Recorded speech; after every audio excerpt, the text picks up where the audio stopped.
Hello guys, খুব সহজে আপনারা কিভাবে এসএসসি 2025-এর রেজাল্ট বের করবেন, অর্থাৎ যারা এবার 2025 সালে এসএসসি এক্সাম দিয়েছেন তারা কিভাবে খুব সহজে এসএসসি রেজাল্ট বের করবেন। এর জন্য সর্বপ্রথম আপনাদের ফোনের ব্রাউজারে চলে যাবেন, যে কোনো একটা ব্রাউজারে। তো আমি আমার ফোনে ক্রোম ব্রাউজারে চলে যাচ্ছি। ক্রোম ব্রাউজারে যাওয়ার পরে আমরা কি করব, ক্রোম ব্রাউজারে গিয়ে সার্চ অপশানে যাব। সার্চ অপশানে গিয়ে লিখব এসএসসি স্পেস দিয়ে লিখব রেজাল্ট। অটোমেটিক আমার এখানে চলে আসছে এসএসসি রেজাল্ট, লিখে সার্চ করে দেব।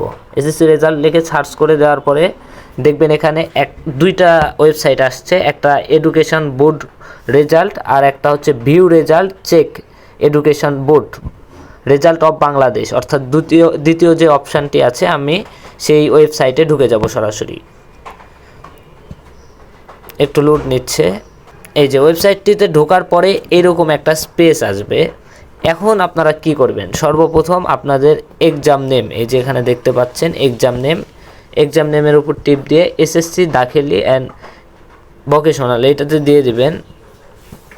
এরপরে দেখেন ইয়ার অফ এক্সামিনেশন, কত সালে আপনি পরীক্ষা দিচ্ছেন, অর্থাৎ 2025 সালে পরীক্ষা দিয়ে থাকলে 2025 সাল দিয়ে দিবেন। এরপরে এখানে লেখা আছে আপনাদের বোর্ড নেম।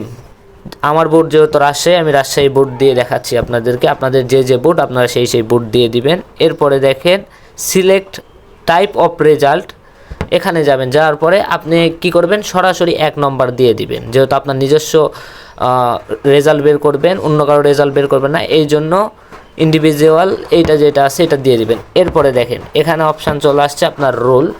তো আমি এখানে সাধারণভাবে একটা রুল দিয়ে দেখাচ্ছি। এই যে নিচে এখানে রেজিস্ট্রেশন নাম্বার, একটা রেজিস্ট্রেশন নাম্বার দিয়ে দেখাচ্ছি। এই যে এখানে দেখেন কিছু ক্যাপচা আছে, যেমন 4938। এই ক্যাপচা পূরণ করার পরে ভিউ রেজাল্ট, এই যে এখানে টিপ দিবেন ভিউ রেজাল্ট, তাহলেই হয়ে যাবে। কারণ এখন সার্ভারে রেজাল্ট আমার যেহেতু ভুলভাল দিয়েছে এই জন্য আসলো না। এইভাবে সার্চ করলে আপনারা 1 মিনিটেই আপনাদের এসএসসি রেজাল্ট বের করতে পারবেন। ভিডিওটি ভালো লাগলে আমার ইউটিউব চ্যানেল এবং ফেসবুক পেজকে ফলো দিয়ে পাশে থাকবেন এবং অবশ্যই আমার ইউটিউব চ্যানেলকে সাবস্ক্রাইব করবেন।